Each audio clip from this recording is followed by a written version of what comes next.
ত্রিপুরা যাত্রাপুর থানার অন্তর্গত বাঁশপুকুর এলাকায় ঘটেছে এক চাঞ্চল্যকর ঘটনা। মানসিকভাবে অসুস্থ এক যুবক হঠাৎ ক্ষিপ্ত হয়ে কবিরাজের সহকারীকে ধারালো অস্ত্র দিয়ে কুপিয়ে গুরুতর জখম করে।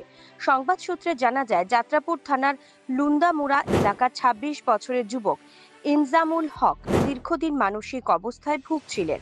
তার চিকিৎসার জন্য বাগমা থেকে কবিরাজের একটি দলকে আনা হয়, কিন্তু কবিরাজকে সামনে দেখেই পালিয়ে যায় ইনজামুল। পরে বাঁশপুকুর বাজারে গিয়ে কবিরাজ ও তার দল তাকে বুঝিয়ে বাড়ি ফেরানোর চেষ্টা করলে হঠাৎ ক্ষিপ্ত হয়ে উঠে সে। মুহূর্তের মধ্যে এনজামুল কবিরাজের সহকারী চরিলাম নিবাসী ৩২ বছরের হানিফ হোসেনকে ধারালো অস্ত্র দিয়ে কুপিয়ে গুরুতর জখম করে।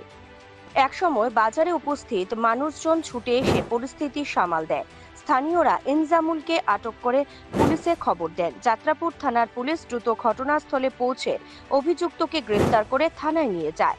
অন্যদিকে গুরুতর আহত হানিফ হোসেনকে প্রথমে কাঁঠালিয়া প্রাথমিক স্বাস্থ্য কেন্দ্রে ভর্তি করা হলেও অবস্থার অবনতি দেখা দিলে তাকে মেলাখর হাসপাতালে রেফার করা হয়।